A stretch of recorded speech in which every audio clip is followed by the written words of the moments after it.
Friends, respected Father Wilfred Prakash D'Souza, Father Rohit D'Costa, Principal Rio D'Souza, Head of the departments, faculty, dear friends, and dear students.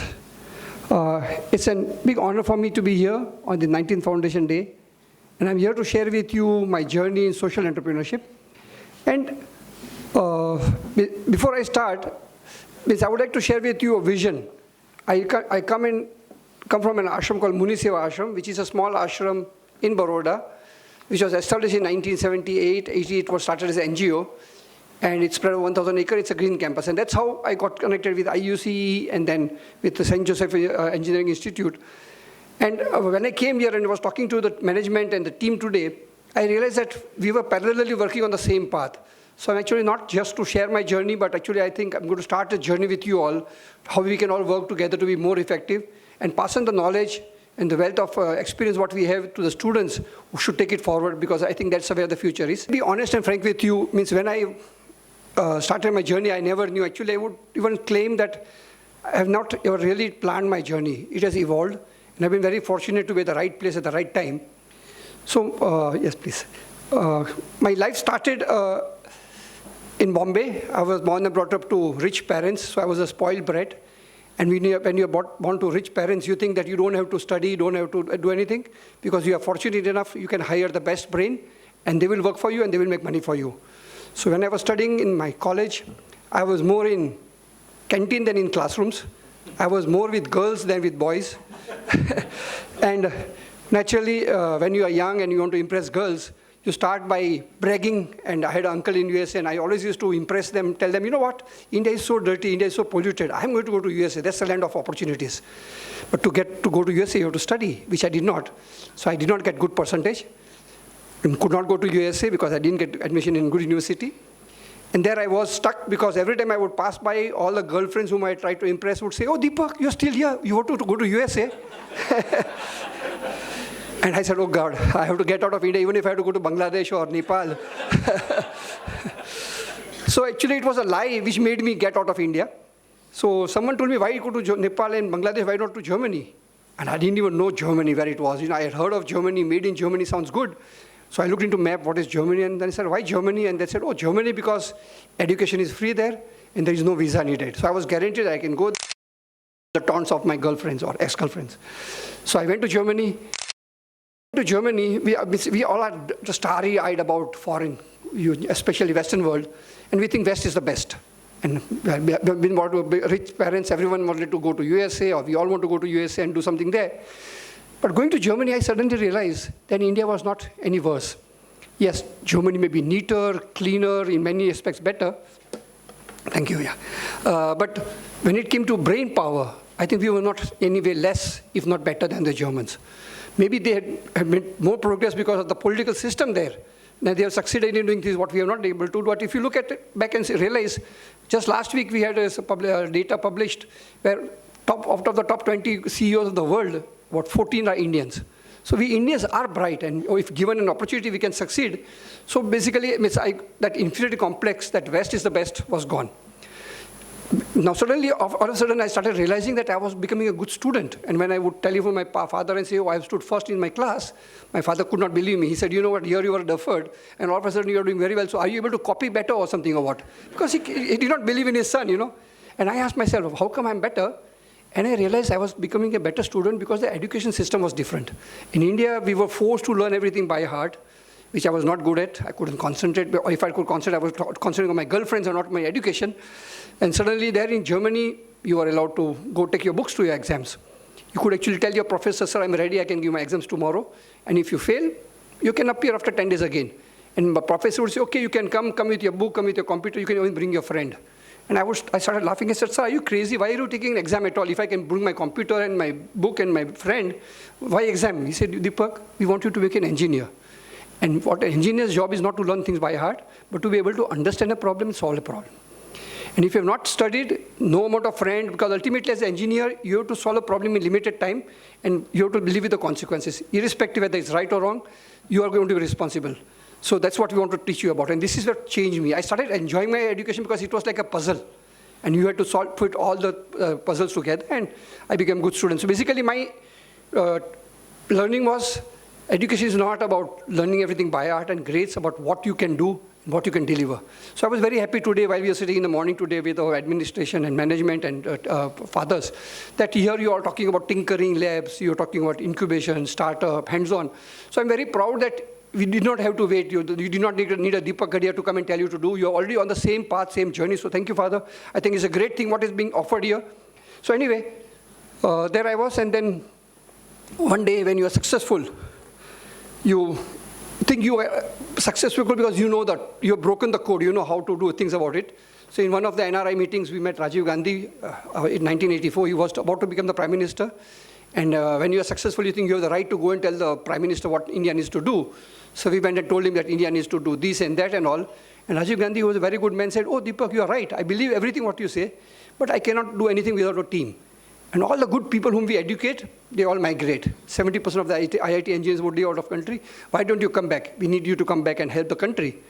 And as you can well imagine, that's the biggest ego massage a young couple can get, where your would-be Prime Minister is asking you to come back. So we decided to come back. But then habits die hard. So now this time, when coming back, again to brag to the Germans, we went around telling all the Germans, you know what? You have exploited us enough. We are going to the country, our Prime Minister invited us, and we are going to make India great again. You will not be able to exploit us because now we know we are better. We came to India. Unfortunately, by the time I came back, or we came back, the Prime Minister was in problems. He couldn't receive us. And there we were in India. Suddenly no one to receive us, nothing to do. Now we couldn't go back, because if we go back now, the Germans will ask, what happened? You wanted to go and help your country. So again, please don't lie. If you lie, then be careful. It can catch you. So now what do you do? And luckily, we Indians have a trait, which is very common. Indian can lose everything, but an Indian cannot lose his face. And so I said, I cannot go back, so I have to stick out here. What do I do? So I started working for a German company selling the heat recovery system, because that was my specialization. I had done in MIT, energy conservation, energy management. And my wife, who was a foreigner, my wife was a Malaysian. I got to know her. People, when you come back from Germany or outside India, they bring a TV or a car. I brought a wife. I had to find her there, because no one would get married to me here, because everyone said he's a bad boy. He's going to guma ke chhod dega. He will not marry us, you know. And Indian girls want security. So anyway, so I brought my wife here, and actually, I always say that I'm like a kite. I can fly. We are all dreamers, men. But we get a good partner in our life who anchor us and bring us to reality. So actually, whatever I am today is because of my wife. So you can see my wife below. She doesn't look like a foreigner because she wears sari and all. And that's me with Rajiv Gandhi. And we said, now what do we do? And then I started working, and my wife was stuck with India and me, not knowing what to do. So she started like going to colleges and offering services, saying, look, sir, we have come back from Germany. We have come to help India. Can I do something for you? And the professors and the university said, we don't need you. The NRI was not required Indian. We have everything. We Indians are brilliant, bright. We only want money. You bring the money and you stay there. We don't want you. Send the money from there. And my wife was very provoked. She said, what is it? I see so many problems in India and you don't want any help, and we have come to help you. So she started collecting newspaper articles and put them together and said, I cannot solve all the problems of India, but I will start with one. And that time, deforestation was the largest problem, because 3 years in Gujarat, we had drought. It had not rained, and there is no rocket science. We all know that there is a deforestation and rainfall go together. So she started telling people not to cut forest. As you can see, when Britishers left India, 26% of our country was under forest cover. Now it's only 6%. So we've destroyed our forest. So she went in villages and told, please don't cut forest. And the ladies there said, ma'am, you don't have to tell us not to cut forest, because we live in the forest, we know the importance of forest. But the problem is, don't come and tell about problems, talk of solutions, because we know that we should not cut forest, but then what do we do? So my wife belled the cat. She said, oh, you are an expert in energy, can you please help me? So she passed on the problem to me. So now, there I was, I couldn't tell my wife, I don't know the solution, so I said, okay, I will find one. And a good engineer is a lazy engineer, or a lazy engineer is a good engineer. So I looked around and came across a technology called box cooker. I'm sure we all know a box cooker is a technology which it's like a heat trap. It allows the light to come in, and the glass has the property, it allows the light to come in, but does not allow the heat to go out. The box is insulated. So whatever you put in the cooking vessel gets cooked. It takes about 1.5 to 2 hours, and it cooks. So box cooker is a technology which had been there for the last 50 years. I didn't know about it. And normally you think, oh, if I do not know about it, how a poor villager will know about it? So I went to the village and tried to tell them, look, there is a technology called box cooker. Why don't you use them? And the villagers said, sir, we already know the technology. We have a solar cooker. I couldn't believe it. I said, show me one, and they opened, and in one solar cooker was sari, the other was lipstick, the third was pickles. And I said, this is a solar cooker, not a patty or box to put it. Yes, sir, we know that, but the problem with this technology is it's too slow. It does not fry, it does not make chapati, it is very fragile. So suddenly, as an engineer, I realized that there was a technology which was functional, but not user-friendly. It was not doing what people wanted. So I said, okay, so I need to bring a technology which can do that. So I think it's very important for us as a faculty or a teacher or as an educator that we bring our students this understanding, this realization that all solutions have to be need-based. Let us not sit in the 5-star laboratories or 7-star laboratories in an air-conditioned room and try to think or visualize a problem. If you want to understand the problem, you have to go to the ground, understand the ground realities. So I'm very proud that you are all doing that already. You are studying your villages, students to the villages, trying to talk to them, understand the problem, and find solutions for them with them. So anyway, again, as being a bad engineer, I went to Germany, and then from a German engineer, I brought a technology called concentrator. Concentrator is nothing but like a dish antenna. It's a parabolic dish which reflects all the light at one point. And because of the high concentration, the temperature is 250 degrees centigrade. So now you can see the lady is able to fry, able to make chapati, it can do everything. And I said, great, now I have a technology. I can now offer it to the people. One another realization that had come to me at that time was that to start NGO is very easy, but to run them is difficult because you need money. And people, if you want money, there are only two ways of getting money for an NGO. They either go to the government, which gives you grant, but we all know that taking money out of government is difficult because they are corrupt and bureaucratic, which I could not do or we could not handle. Or we go to a philanthropist or a rich man and say, please give money for that. And a rich man doesn't mind giving money for a poor man for education, a poor man for health, but nothing for environment, because environment is something very abstract. And my best friend said, you know what, Deepak? I'm very ashamed of you. I said, you should be happy that I've gone back and doing something for my country. He says, no, I'm ashamed of you because you are both highly educated. Your wife is a PhD and you are such a great engineer. And now you become a poor. You are coming to us for asking for money. Why don't you earn your own money? And that gave us the idea, yes, why not? So we started our company, Gadhia Solar. And we said, okay, we will make our money. And with our money, I can spend where I want. I'm not answerable to anyone because I can do with my money what I want. And it was a win-win situation. So there was a problem of environment degradation, and there was a technology which was needed. So I could sell it, make money out of it, and again, plow it back again. So that's how the company Gadhia Solar started. So we started offering this. And we thought, now there is a big market. Because on paper, when you sit, oh, India, 1.2 billion people, 70 people living in villages, and 50% of the Indian population cooks on open fire. So 500 million people are going to use solar cooker. And even if I take 1%, and it's going to be 5 million cookers. So you suddenly start visualizing, you already become a Bill Gates in your dream. Oh, I can do this and that. But then suddenly, we are all engineers are cut away from the realities. So all of a sudden, I realized that the people who needed the technology, the poor, could not afford it. And people who could afford it, the people like us, they don't need it because government gives them subsidized LPG and electricity and diesel, whatever. So suddenly I realized there was a big market, but they did not have the affordability. And people who could afford it, I tried to convince a middle-class woman saying, look, God has been kind to you. God has given you money. Why don't you use solar cooker? You will save environment. And the lady said, you know what, Deepak? You're a typical man. You want to sit in the comforts of your air-conditioned office, and you want us, the woman, to go into the sun. If you really want to help us bring a technology that the sun comes in the kitchen, I don't want to go out. And I realized that if I was a woman, even I would think the same way. So again, I said, it was again a woman who sort of shook me out of the ground realities and said, come on, do something here. And said, let's, and I listened to women. I was married, everyone has to listen to the woman. So I went back to Germany and then talked to the inventor, said, look, can you give me a technology where the sun comes in the kitchen? And he said, no, I don't have it, but I know a colleague of mine who has a technology where the sun comes in the kitchen. I went back to him and then brought a technology where you put the dish outside, and this dish is reflecting the light through a small opening in the kitchen into the secondary reflector, another mirror here, and it deflects the light in the kitchen, and you can see the lady is very happy to cook in the comfort of the kitchen. But the happiness lasted only till she heard the price. A cooker which was costing 10,000 rupees, the small one, is costing 1 lakh rupees. And my wife, being a Gujarati, already said, oh, Deepak, that means if I can put my money in the bank, I can from interest pay the LPG. I don't have to buy a solar cooker. It's all about money for us, So I said, oh, that's the problem. So I cannot sell the system now because everyone is going to look ROI, return on investment. So I said, I cannot make my product cheaper, but I can modify it and I can actually change the market. So instead of placing myself as a domestic cooker, I converted a cooker into community cooker, where I can supply it to large communities where you need to cook for 100, 200, 500 people. And so this was the first system we installed at Madanapalli with Rishi Valley School. And there you can see now they are cooking food for 200 meals. Because in India, we were lucky there is a big, world's biggest midday meal program, where government gives money to people to supply, provide free food to the children so that the children come to the school. So we convinced the government that instead of giving money for buying the firewood, give them solar cooker. So we had to create a market. We had to deal with government. We had to deal with school administration. So it's all not just product. It's also about convincing people. So I'm very glad to hear that you also have a management institution here. So your engineers also should create an interdisciplinary team with your management team and also do business plan, marketing, modeling, everything and all. So anyway, there you can see now we have a system which cooks for 200 people. And then suddenly I thought, wow, now I can sit back and count my money.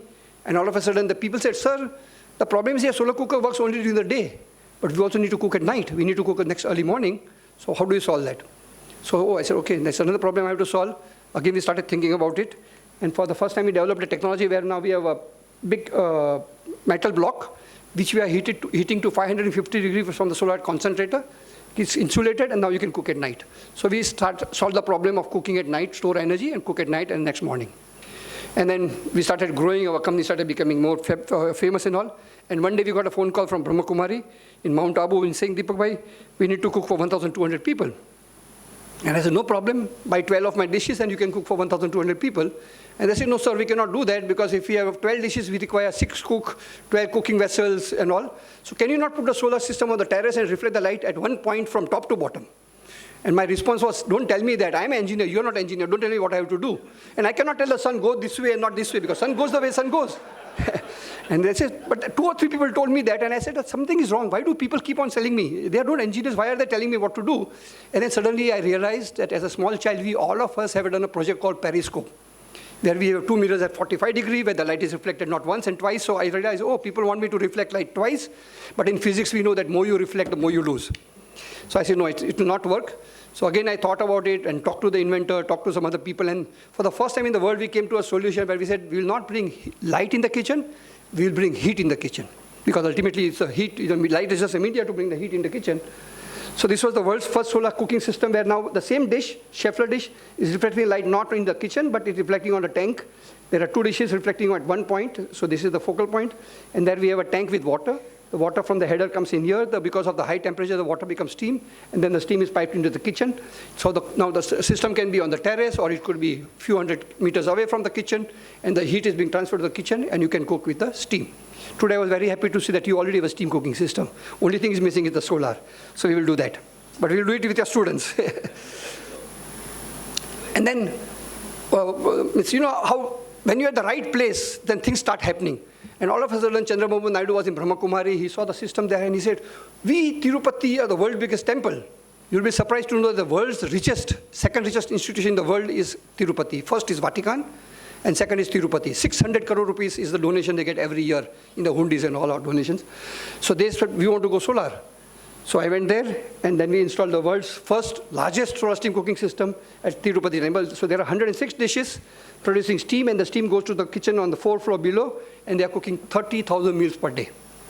So what I started as a small cooking system to help our villagers, now suddenly it became community. From community, we went to institutional cooking.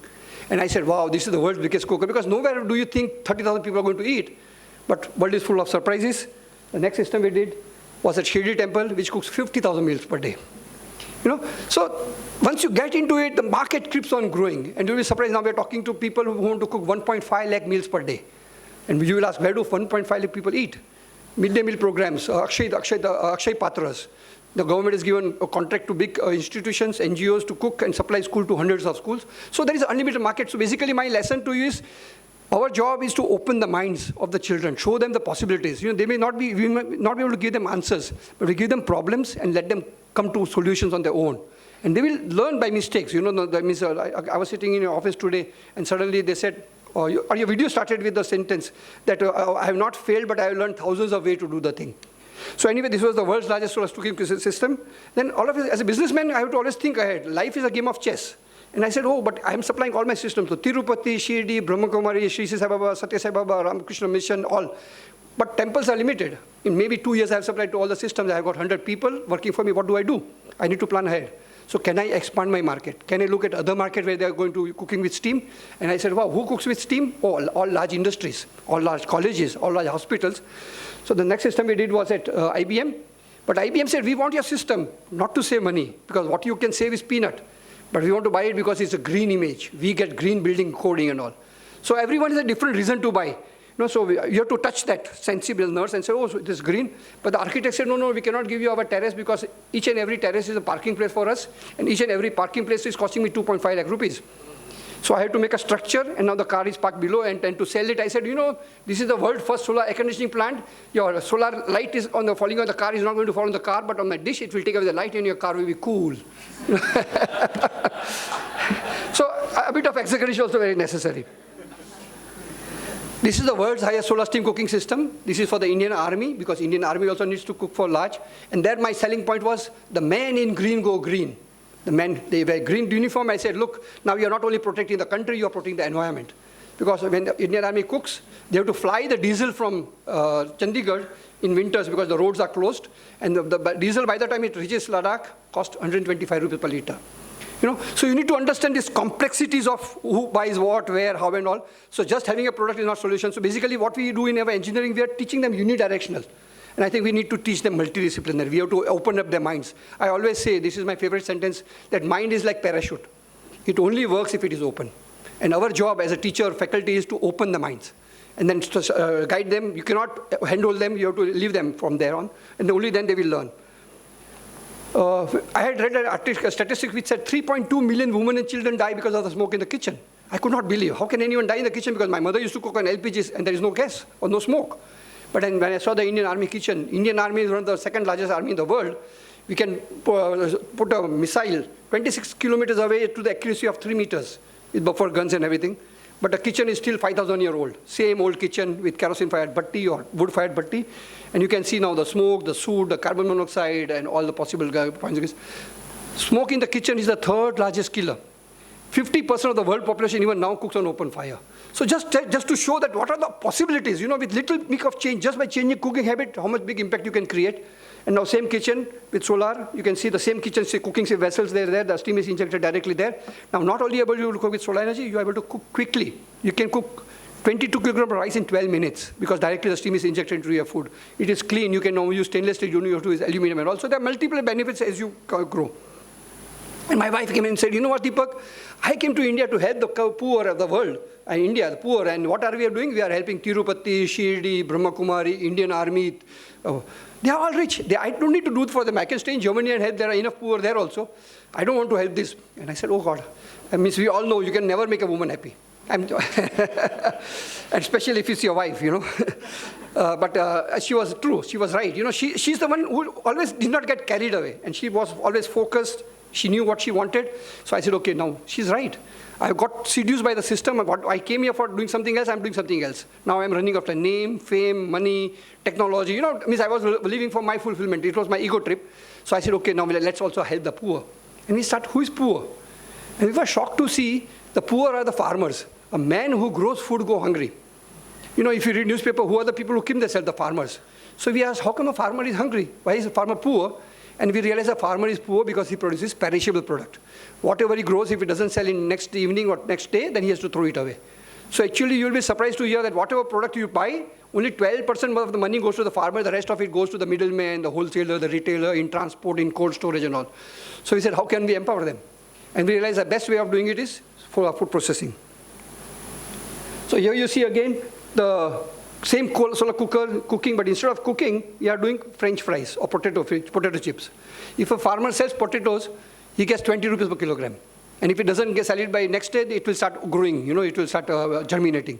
But if you convert it into potato chips, he gets 200 to 400 rupees per kilogram.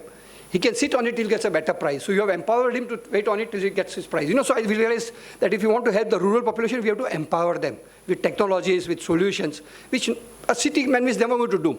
So this is food processing is one great area of opportunity which open for all of you youngsters, professors to tell your students. Then bakery.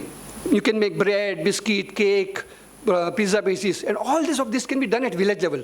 What we are doing is we are bringing children from villages, educating them and sending them to cities and work for the companies. Why can't we create companies, entrepreneurs in village level so that a villager can stay in village and create a job for him, become an entrepreneur? So this is where I am always very happy, and that's why we want to partner with you. How can we create technology solutions so that a villager can live in his village and earn his money respectfully without going and working, being exploited? Then we came across an article which said that the First and the Second War was because of oil, but the third is going to be because of water. So he said, can we now produce water? with use of solar energy, because solar is all what we know. So my base of all my solution was solar, and solar thermal, not photovoltaic. And then we said, how can you do that? And basically, there is so much we can learn from nature. How is rain formed? If the sunlight falls into the seawater, the seawater evaporates, it becomes clouds and condenses. And we are doing the same. We are actually also putting sunlight onto water. The water is evaporating, becoming steam. So if you condense it, you can get distilled water. So we said, okay, can we do that? So we started working on desalination. So this is a multi-effect evaporator without vacuum, because we didn't want to bring technology which is very complex, which requires electricity. So this is a multi-effect evaporator. And now with one dish, we are able to produce 72 liters. Just imagine the market potential for this. In India, we have got 6.5 lakh villages. In each and every village, there is the average population of 2,000 people. And every person should drink minimum 2 liters of water. So you can see how many millions dishes we can make and sell. And at present, the problem is still not solved or addressed or used. When government wants to solve the problem, they will import a plant from Israel, a reverse osmosis plant for Chennai for 500 crore and supply RO water to Chennai. But you are forgetting that when you use RO plant, for every liter of 1 liter of good water, you are producing 1 liter of bad water. And RO water is not good for your health, because actually what you're doing is you are removing all the minerals away. So it's a hungry water. So when it goes into your body, it leaches your body of all the minerals. So please don't drink RO water, drink any other water but RO water. Anyway, so again, big potential. Basically what I'm trying to show is simple solutions, but can be multiplied in. There is market for thousands of Gadhia solars, you know. So it's not that I don't see you as a competitor, I see you as a complementary, because there is no way I can fulfill all the market. Then industry, because ultimately, again, I said my problem is I can give solutions to villages, but they don't have the money to buy it. Can I address it to industries? Can I solve the problem of industries? Because all products can be only sold if there is a need for it. So I started looking for where are the need areas, and industry, wastewater evaporation. Every industry gets a lot of wastewater. What do? They have wastewater treatment plant, but they don't use it. They only use it when someone telephones, sir, today there is an inspection. Because to run the plant, he has to use electricity. So it is there to show, and it's only operated when there is a pollution water coming, and then again switched off. And then they put all the water at night into the gutter and drainage and all. And so why can't we use solar energy to do wastewater evaporation, increase the rate of evaporation? We can do the same thing for sludge drying. So there are multiple areas where there is a lot of work need to be done. It is not final products, and this is where I am very happy that your institution gave me to you as a faculty to help me, work with me, and also you can bring your students with it who can do the projects work. You know, so the whole idea is let us all work together and create solutions together, and they are very fulfilling for you as a technocrat, as an engineer, as a faculty, and also for the student, you give them the opportunity to become entrepreneurs. This is an incineration system. And then it's by chance I had to get to know Muniseva Ashram, where I am living now. At that time I was a supplier, and I used to supply my systems to them. And when I saw the work, I fell in love with them. And they fell in love with me, and they said, Deepak, can you please join us? I said, no, I cannot join, I'm a businessman. They said, no, you can still join, you can come on weekend. Instead of going for a movie, come on Saturday, Sunday, and help us with the vision of sustainability. We want to become green campus. So I became a board member and started going on Saturday, Sunday, and not knowing that it's going to become my life. In 2010, my wife got cancer. We had a cancer hospital, we went there, and she died, and I stayed back. So this is how life takes you to a different journey. But anyway, when I met the ashram for the second time, then they said, you know what, Deepak, you are giving me heat when it is hot. Can you not give me cooling when it is hot? And I said, wait, from heat you can only produce heat. How can you do cooling from the heat? And my chairman said, no, I do. I have a boiler in which I am producing steam. And the steam I am using in a vapor absorption chiller, and I am getting air conditioning. So normally we do air conditioning with a compression chiller. That's what we all know. But there is a technology called vapor absorption chiller where you have lithium bromide or ammonia water mixture. When you heat it, it produces chilled water. So what I did was I replaced this boiler and supplied them with my Scheffler dishes. There are 100 dishes of 12.5 square meter. And now with that I'm producing steam. And then the steam goes to this absorption chiller. The water gets cooled to 5 degrees centigrade, it goes to the hospital. Now we are cooling a hospital, for a 160-bed hospital with 100-ton air conditioning. This was India's first and the largest air conditioning plant. So suddenly we realized that with solar energy you can do so many things, you know, because when you talk of solar, people think of photovoltaic. It's a great technology, there is no moving part. The problem is the efficiency of a solar PV plant is only 17%. It cannot go about 22%. And all the panels come from China. So there is no made in India. So it is assembled in India. The panels come from China, the inverters come from Germany, the cables from Korea. And whatever engineering people do is they do a bit of structure and a bit of cabling together, and then we say we are in a solar plant. It's a clean energy. But what about the creation of jobs? What about value addition? Where is engineering used? So solar thermal applications offer you your engineering application because everything is a tailor-made. Every time you have a different need, different quantity of steam, different pressure, different use, different application.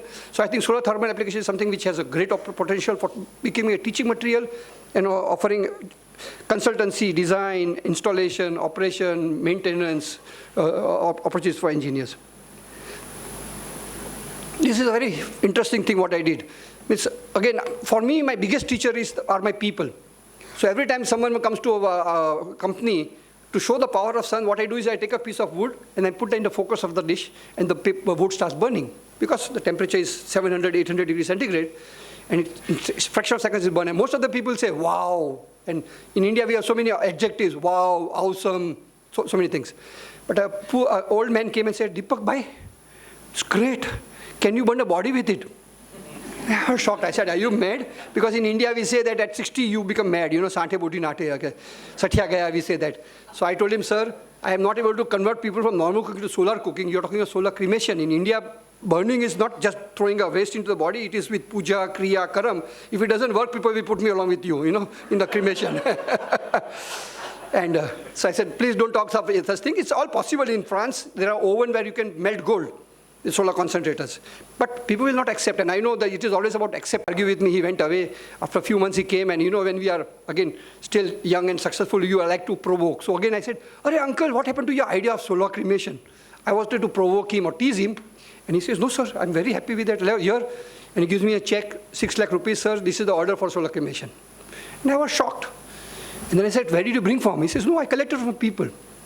And all of a sudden it struck me that here was a man who cannot read and write, but he has sold a product which does not exist. And also got money out of it. So I said, I realized, you don't have to be educated to sell things. You have to, you know the pulse of the person. So I got his pay. Well, sir, how did you sell it? And he said, it's very simple.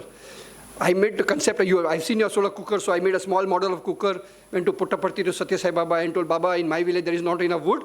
And Baba understood the concept. He says, Tathastu, no, because Baba said, Tathastu, no argument. Every missile.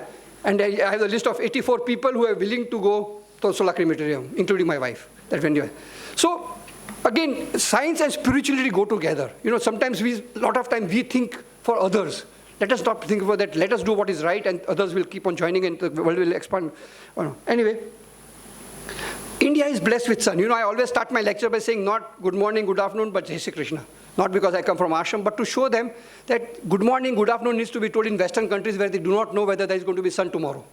We are in India blessed with sun. We don't need to say good morning because we know that sun is going to be tomorrow. Actually, we are all hiding in the sun and walking in the shade, or it's only in winter that we go out in the sun, which is only for 10 days a year.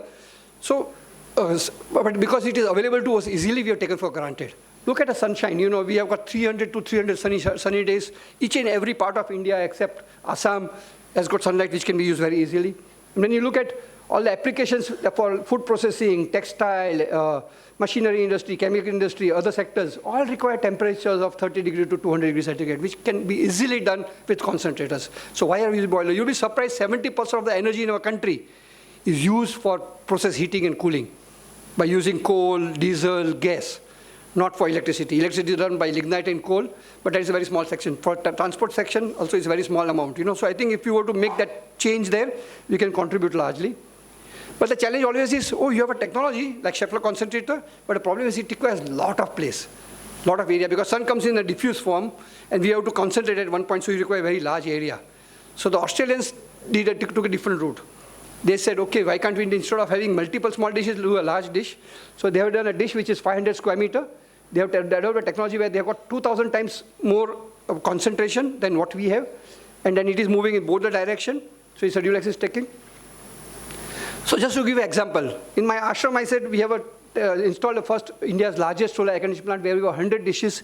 We have about half an acre of land to run air conditioning. I use 1,250 square meter of mirror to do that. Now, Australians, because of the high efficiency concentrator, dual axis tracking, and high concentration, they can do with 500 square meter. Instead of half an acre of land, they require only 25 by 25 meter. So I said, great. So here is a technology which is going to take a quantum jump. Basically, it's a game-changing technology, which will now solve all the limitations which we are facing. So we brought it, we have tied up with them, bringing the technology to India. So here you see the dishes in different positions. So it's like a sunflower, it moves along with the sun. And the heat is reflected into the receiver here, which is nothing but a boiler in which you can produce the steam, and then steam can do whatever you want. Means the temperature is as high as 1,700 degrees centigrade. And it can be used it can be used for electricity, it can be for agri-processing, waste processing, water purification, urban and village solutions, fuel production, and metallurgy. These are the areas where there was no technology available, because all consider the limitation of 600, 700 degrees centigrade. This has a very high temperature. So we are doing first project ourselves, because no one wants to be the experimental big. Whenever you want to do something new, everyone says, try it out there. Only if it works there, I will buy. No one wants to be the first. So our ashram says, okay, we'll do it. And I went to my chairman and said, sir, why do we want to be experiment? Because it's not our money. Public is given money. If it doesn't work, we have spoiled the money. He says, no, Deepak, if we do not do it, no one will ever do it. Industry, we do not want to take risk. We want to do something good for the world. People have trust in us. We want to do something good. Good will happen. And then ashram has been my testing board to try out all new technologies. I have a free hand. I was very happy that we had 2 professors or faculty from you last month at our campus to work with you all to how to convert our campus into green campus, So you require a very good management who sees more beyond only their need. So now we are going to produce steam to start with and produce process heating. We will do space cooling and we will do steam cooking. In the next phase, what we want to do is we want to add more dishes and produce high pressure steam, run turbine, and produce electricity. And the steam coming out after the turbine can be used for process cooling. This is called cogeneration.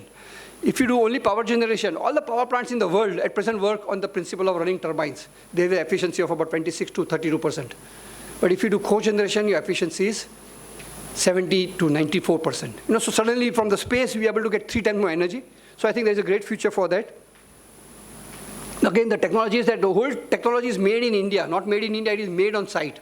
So this is what is called factory dish made in India. There's this factory in field where the metal comes here and it is all processed at the site. So you create jobs at a local village level.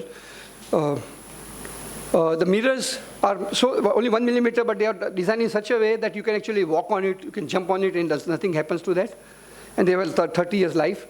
These are the heat exchangers. Again, this is where a lot of engineering needs to go, and this is where we need your application participation to design heat exchangers. We need to find out different applications. So here we have an efficiency of 97%, world highest efficient system. Now, last 10 minutes, I'm keeping track of this thing here. I have 20 minutes, so we have enough time for walking also. So again, my wife came and said, you know what? Again, only for you it's all technology, but we came for the poor. Now, my poor still cannot afford to buy it. And then I heard of a man called Muhammad Yunus. How many people know Muhammad Yunus? I'm glad some people know about it. Muhammad Yunus was a gentleman in Bangladesh who got Nobel Prize. And he got Nobel Prize because he developed a concept called microfinance. He said, the rich of the world, the Nirav Modi and Malayas of the world will take money from the bank and run away to London. But a poor man cannot run away. So he's an honest man. He has peer pressure, he's honest. And he proved by starting a bank called Grameen Bank, where 99.9% of the money given to the poor came back. So I said, great. So if I can give because all my poor wanted solar cooker, but they could not afford it. So now I can go and offer them my solar cooker them. So I went there and said, if a rich man can buy a car or a house in installment, why can't a poor man get a solar cooker in installment? So I went to the villagers and said, look, you wanted a solar cooker. At that time, I could not afford you. I was not Bill Gates. But now I am a small Bill Gates. I can give you a solar cooker on installment. And suddenly the villagers said, sir, we don't want it. I said, you wanted it? He said, I wanted it, but I don't want to pay for it. I said, all right. You wanted it, but I cannot give you free. There are 700 million Indians. How do I give money free? Why do you want free? Because I thought you are good people, honest people. And the man said, you know what? Why should I replace something which is free for me? At present, what I do is I go to forest, cut wood, and cook. Why should I replace something which is free where I have to pay every month some installment? So that's why he said, only a poor man knows the poverty. Only a man who wears the shoes knows where his pinch is. And I thought like a poor man, and I realized, yes, if I was a poor man, I would also think like that. So I tried an emotional way. And I said, you know what, but your poor wife has to go into the forest and bring so much wood. He's telling me, sir, it is my wife, why are you worried about my wife? So it's right, we should be worried about our wife and not someone else's wife. So then I said, now how do I solve the problem? And then I realized, now it's not going to work the way I have to. Means it's not a product sale, it is to do something. So I have to solve the problem of his affordability. So then we started a concept where we combined microfinance with income generation. And we said, oh, this solar cooker is not a solar cooker, it's an income generation tool.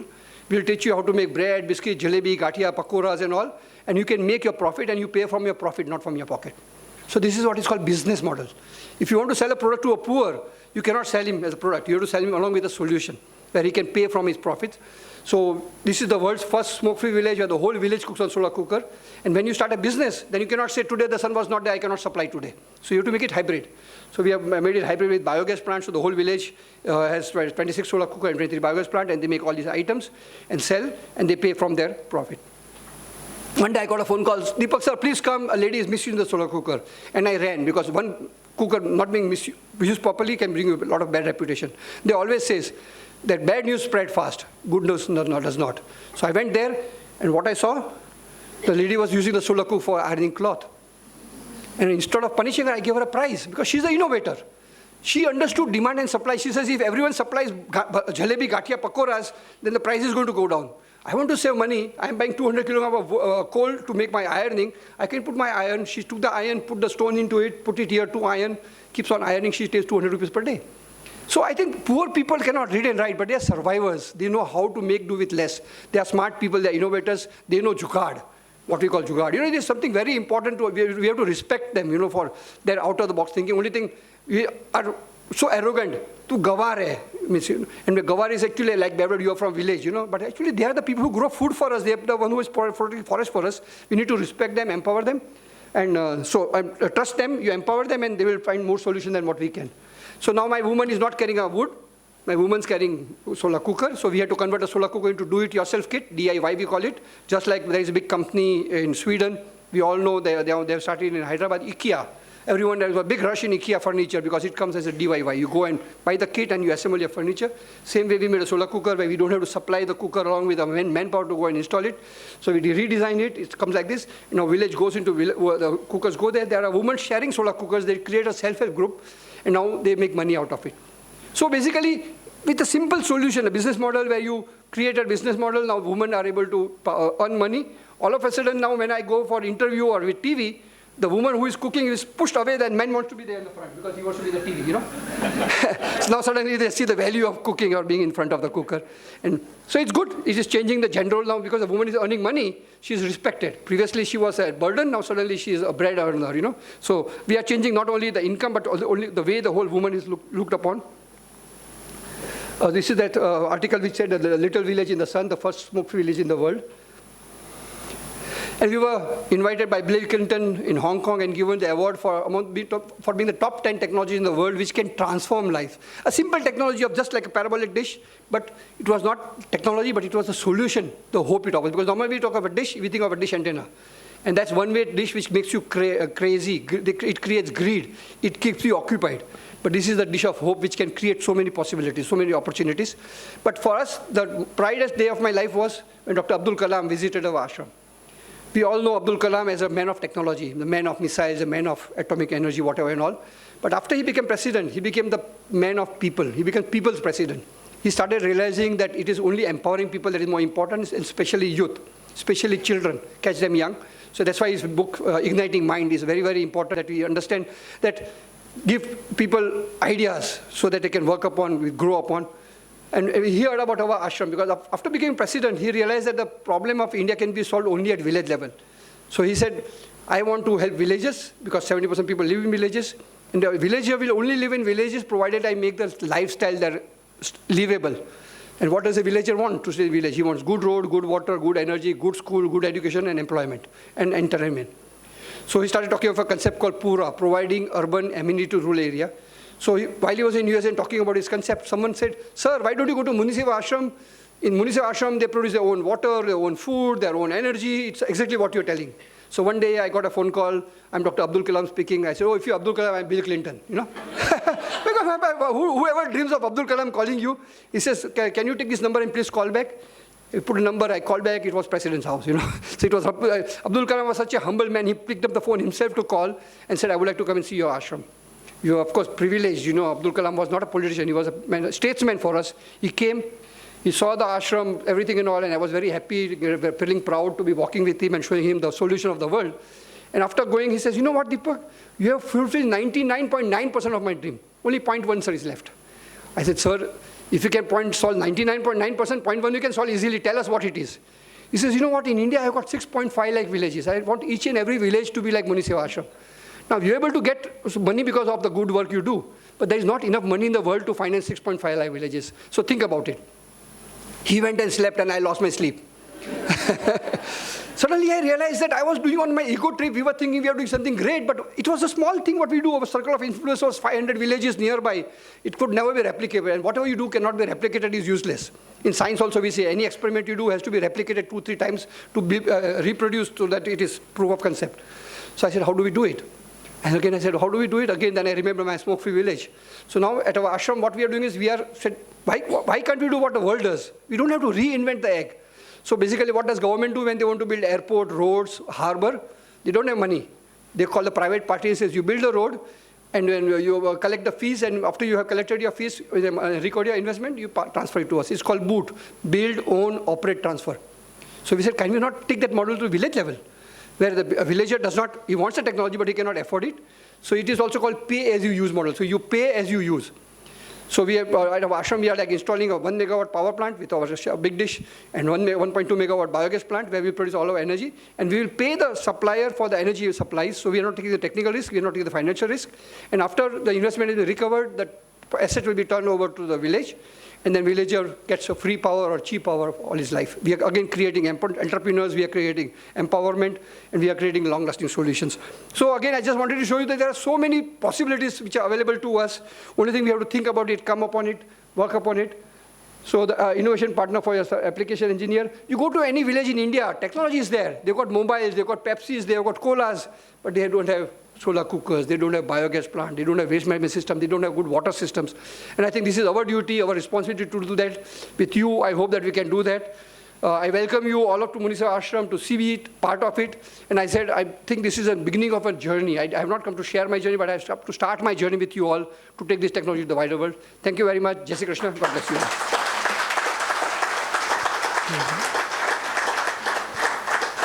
Thank you very much, sir. It has been a flow.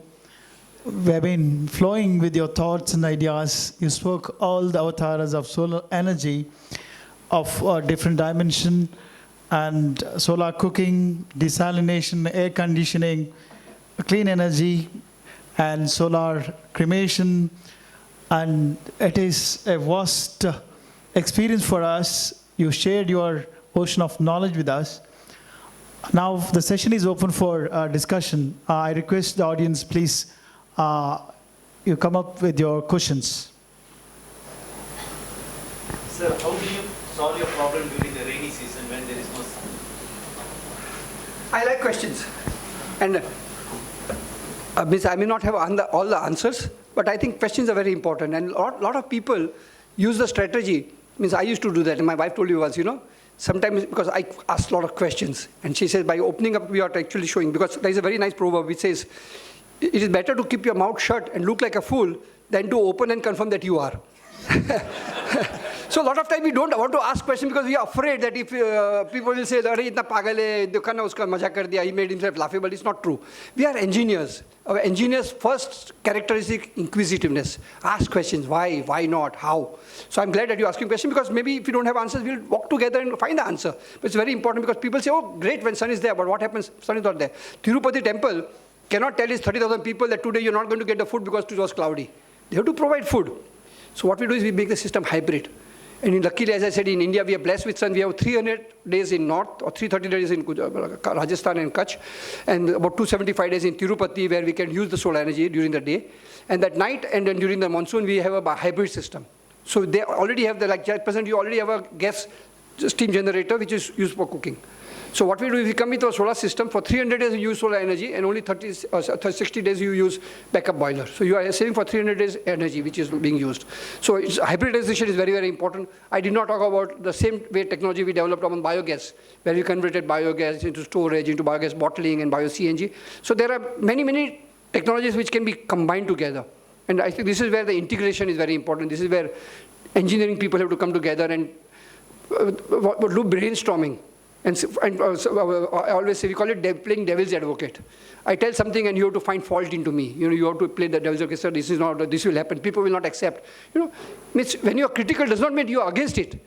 You are only expressing the other side of the view, and have to take that into consideration respectfully and not get angry because I don't have the answer with you.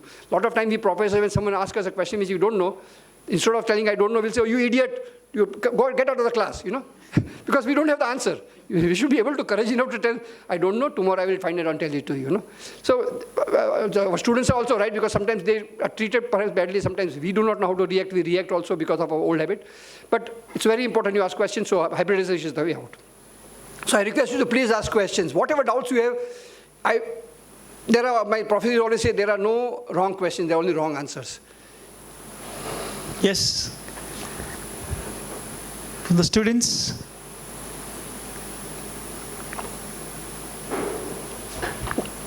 What is the scope of the solar vehicles?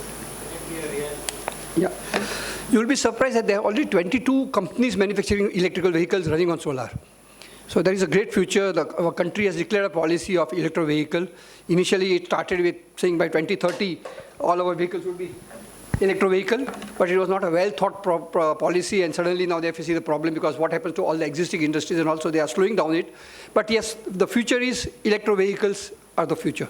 And out of electric vehicle, again, solar vehicle. Maybe a solar panel may not sit onto the roof itself because the amount of energy required by the vehicle at present is quite large, and that area which is available on the roof is not enough. But it could be a changeable battery. So now a lot of places in the world, there are vehicles, electric vehicles, and they travel 200 kilometers and swap the battery. And the battery is charged with solar. So there are many solutions to that. So I think there is a great future, electric vehicle, electric bike, everything and all. And competitive technology is biogas technology, where biogas can be, again, bottled and used like a gas vehicle, CNG. Yes. In India, we have high population but less space. And we have skyscrapers coming up and high-rise buildings. What if I am living in a first floor or second floor?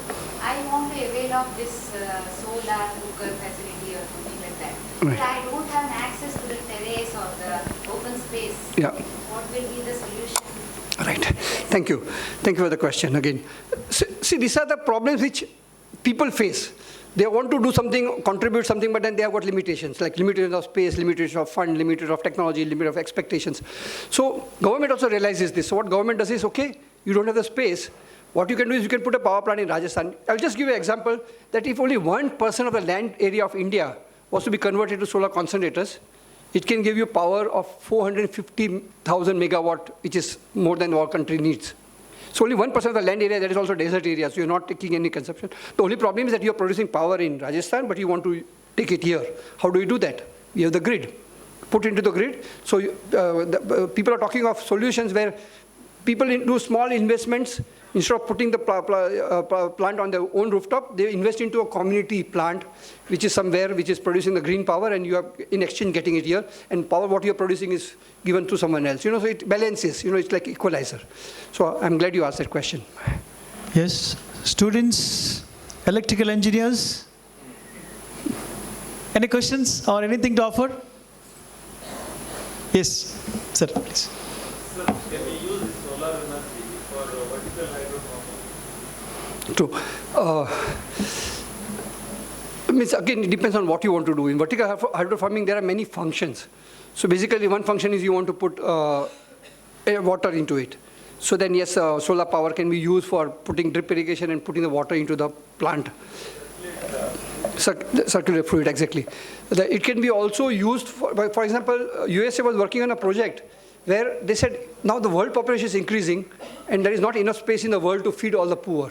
So what they did was they were planning to put million square meters of reflectors in the space, and during the time it is night here, there is somewhere daytime, they would put the light from that into the earth and then create more sunlight. So there are so many possibilities, solutions people are working on.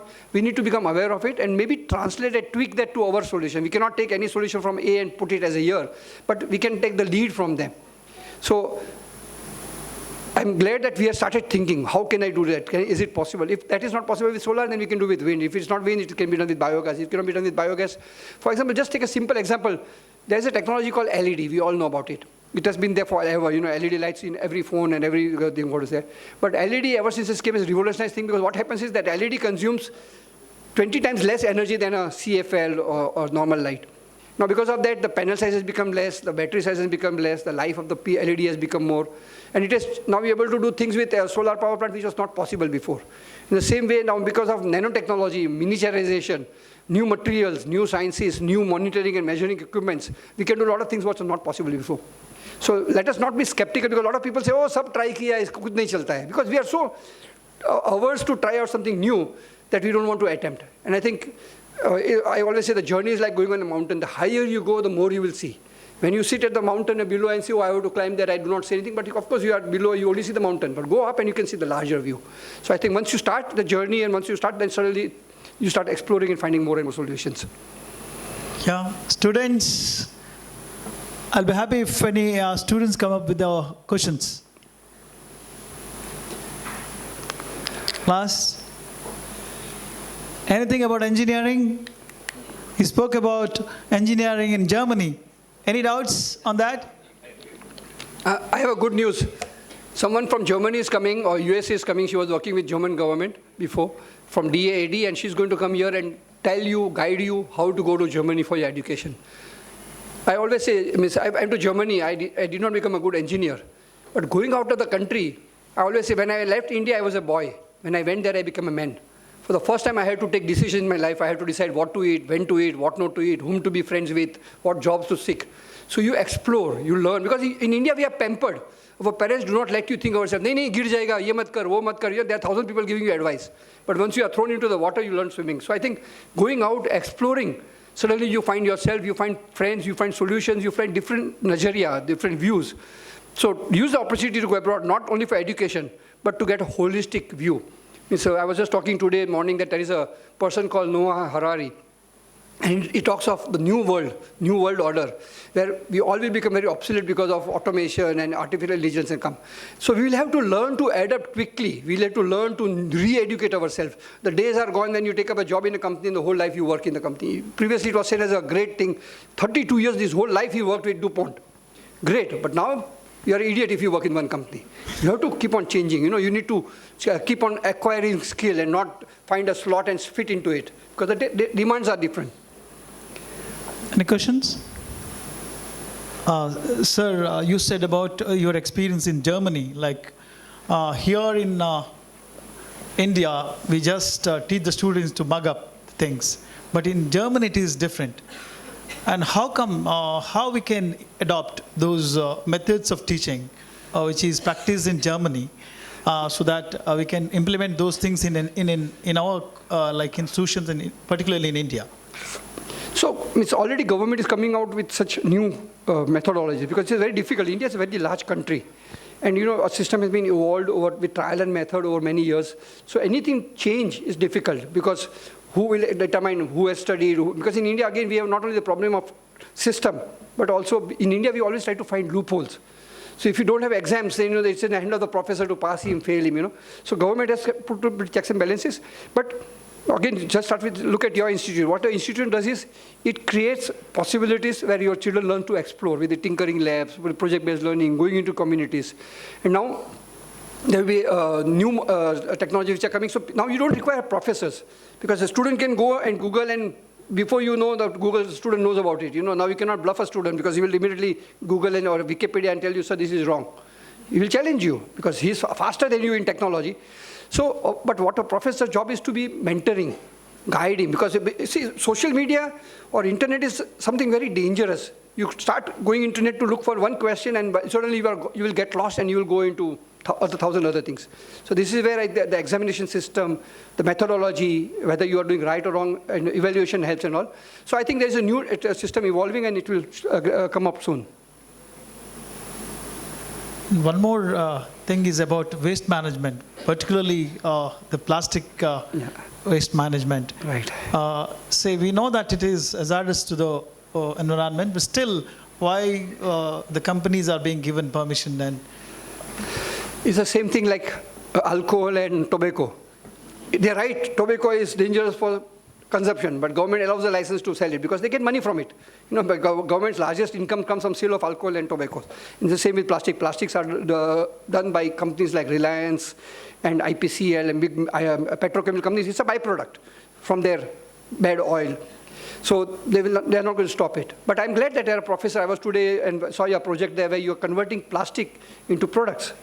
You're converting waste into wealth project, So I always say there is something what is called SWOT, strength, weakness, opportunity, threat. So what is a threat? You can convert into opportunity. And this is what your professors, your students are doing, where they're converting that problem into a solution and making money out of it, solving the problem of plastic and making money out of it. So again, I was talking today, we will convert them into entrepreneurs, successful entrepreneurs, get them funding, make them successful, because nothing succeeds like success. Last question, we'll take a last question, yes. Any suggestions for new solar clusters? Again, solar is a very large word. So when you say solar, so it could be solar thermal, solar PV, solar cooking, solar heating, solar dehydration. But anything in solar, anything in renewable energy, anything with sustainability, anything climate change, these are the opportunities which are rising for you because these are the challenges the world is facing. This is the biggest challenge in India: water, waste, energy, sustainability, recycling. So these are the areas of opportunity. So look at problems which are coming and start working towards them. Then you have a lead against others. Like in Gujarati, we say you don't start digging a well, there is a fire. You have to prepare for it. So you have to start preparing your career before the problems really come up. And this is what is called visualization of problems that are coming. Again, it's like a game of chess. Yes, thank you very much, sir. It has been a wonderful experience for all of us. Give him a big round of applause. Thank you. Thank you very much.